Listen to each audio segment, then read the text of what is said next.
अस्सलाम वालेकुम नाजरीन, मेरा नाम है हसन बिलाल चौधरी और आपको खुशामदीद कहता हूं अपने चैनल में एक नई वीडियो के साथ। म्यूचुअल फंड्स में इस वक्त सरमायाकारी मुल्क की तारीख की रिकॉर्ड सतह पर पहुंच चुकी है, रिकॉर्ड इजाफा हो चुका है। पाकिस्तान एसेट मैनेजमेंट कंपनीज ने एक मुकम्मल रिपोर्ट जारी की है कि लाखों करोड़ों या अरबों में नहीं बल्कि खरबों में सरमायाकारी हो चुकी है।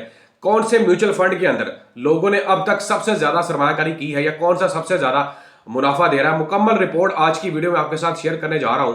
और आपने कमेंट्स के जरिए ये लाजमी बताना है कि आपने कौन से म्यूचुअल फंड के अंदर सरमायाकारी कर रखी है या किस बैंक का म्यूचुअल फंड आप समझते हैं कि सबसे बेहतरीन है। चैनल पर नए हैं या सब्सक्राइब नहीं किया तो सब्सक्राइब बटन पर क्लिक करके साथ लगे बेल आइकन को लाजमी प्रेस कीजिएगा ताकि इस तरह की आने वाली तमाम लेटेस्ट वीडियो की अपडेट आप मेरे चैनल पर देख सके। Mutual fund association of Pakistan के मुताबिक सितंबर 2025 के एंड तक 4.2 ट्रिलियन की सरमायाकारी हो चुकी है जनाब, और ये एक साल के अंदर 1 ट्रिलियन का इजाफा हुआ है। मतलब सितंबर 2024 में ये जो सरमायाकारी थी ये 3 ट्रिलियन तक की थी और जनवरी 2024 तक ये बताया जा रहा है कि 2 ट्रिलियन की थी। मतलब पौने 2 सालों में 2.2 ट्रिलियन का इजाफा हुआ है।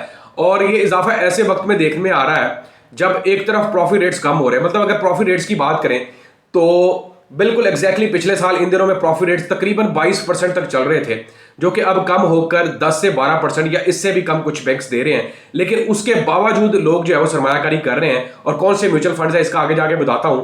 और इसकी 2 बड़ी वजूहत बताई जा रही है कि क्यों इतनी बड़ी सरमायाकारी हुई है। एक तो यह बताया जा रहा है जी कि जो सोशल मीडिया प्लेटफॉर्म्स है उसको बड़े अच्छे तरीके से इस्तेमाल किया गया, लोगों को जो है वो मोटिवेट किया गया एड्स के थ्रू। फेसबुक मेटा एड्स चलाई गई, यूट्यूब के जरिए जो है वो प्रमोशंस की गई। इसके अलावा लिंक्डइन है, इंस्टाग्राम है, टिकटॉक है, इन सब के जरिए लोगों को राग़ब किया गया। और दूसरी बड़ी चीज फाइनेंशियल एडवाइजर्स के जरिए, मतलब वो लोग जो बैंक में जा रहे थे और बैंक में जाकर मतलब पैसे हैं उनके पास और मशवरा लेते थे जाकर बैंक से कि हमें क्या करना चाहिए, कहां पर सरमायाकारी करना चाहिए। तो वहां पर जो फाइनेंशियल एडवाइजर्स थे उन्होंने कहा जी आप इस म्यूचुअल फंड के अंदर सरमायाकारी कर लें, यहां पर ये प्रॉफिट मिल रहा है, इस म्यूचुअल फंड के अंदर आ जाए, यहां पर आपको इतनी आउटपुट या रिटर्न मिलेगी।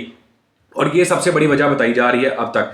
अच्छा, ये मैं आपको बता दूं कि mutual fund association of Pakistan के मुताबिक ये जो 4 ट्रिलियन की सरमायाकारी हुई है ना, ये बेसिकली 23 कैटेगरीज है म्यूचुअल फंड्स की। और उसके हिसाब से मैं आपको बताता हूं।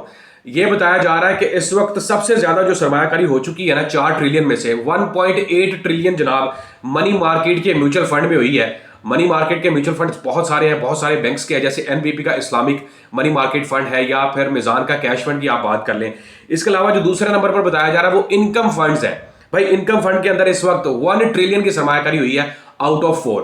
मतलब 4.2 में से 1.8 चली गई है मनी मार्केट के अंदर और बाकी 1 ट्रिलियन जो है वो चली गई है जनाब इनकम फंड्स के अंदर। इसी तरह बताया जा रहा है कि जो इक्विटी फंड्स हैं, इक्विटी फंड्स के अंदर 587 बिलियन की सरमायाकारी हुई है अरबों में। इसके अलावा जो अदर कैटेगरीज है उन सबका मिलाकर तकरीबन 626 बिलियन सरमायाकारी बताई जा रही है।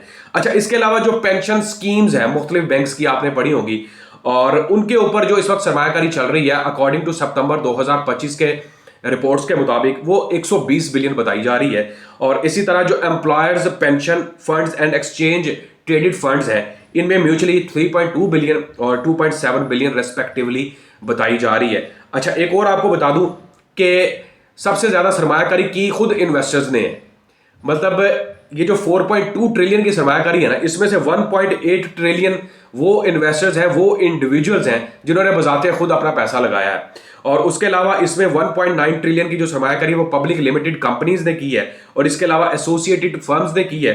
और फिर बैंकों ने जो अपने तौर पर सरमायाकारी की है जनाब वो 140 बिलियन की बताई जा रही है। अब जो एनालिसिस है, जो एनालिस्ट हैं वो कह रहे हैं कि म्यूचुअल फंड्स में बढ़ती हुई जो सरमायाकारी है ये इस बात का वाज़ह सबूत है कि लोग अब सेविंग्स अकाउंट डिपॉजिट्स जो टर्म डिपॉजिट हैं या फिर जो सेविंग स्कीम है उससे हटकर म्यूचुअल फंड्स की तरफ आ रहे हैं।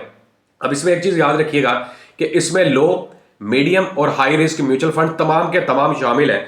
और इसमें जो सबसे बड़ा हिस्सा बताया जा रहा है कि कौन से बैंक का म्यूचुअल फंड या कौन से बैंक के म्यूचुअल फंड्स इस वक्त सबसे ज्यादा प्रायोरिटी में है, भाई वो मिजान बैंक का कहा जा रहा है। और एनबीपी फंड्स के बारे में बताया जा रहा है कि इनका हिस्सा जो है वो सबसे ज्यादा है। तो भाई प्रॉफिट रेट्स कम होने के बावजूद क्या वजह है कि लोग क्यों सरमायाकारी करें, आपने कमेंट्स के जरिए लाजमी बताना है। तो मैं समझता हूं कि लोग जो है वो ऑब्वियसली सेविंग्स अकाउंट से या फिर टर्म डिपॉजिट से पैसा निकलवाकर म्यूचुअल फंड में इसलिए भी रख रहे हैं कि म्यूचुअल फंड में बड़ी चांसेस होते हैं कि एकदम से आपको बूस्ट मिलता है। मतलब आपको जो 10-12% का प्रॉफिट है वो तो मिलना ही मिलना है, लेकिन उसके अलावा बड़ा बूस्ट मिल जाता है और एकदम से मतलब एक महीने में आपको 30% 25% का प्रॉफिट मिल जाता है, फिर कम 10-12% पे आ जाता है। और अगर आप लॉन्ग टर्म YTD इन्वेस्टमेंट पे चलते हैं तो भाई उसमें प्रॉफिट के भी बड़े चांसेस है। मैं उम्मीद करता हूं ये वीडियो आपको पसंद आई होगी और मुकम्मल एक रिपोर्ट के बारे में पता चल गया होगा। चैनल पर नए हैं या सब्सक्राइब नहीं किया तो सब्सक्राइब करके जाइएगा और अपनी राय का इजहार कमेंट्स के जरिए लाजमी कीजिएगा। वीडियो पसंद आया तो शेयर करें। अल्लाह हाफ़िज़।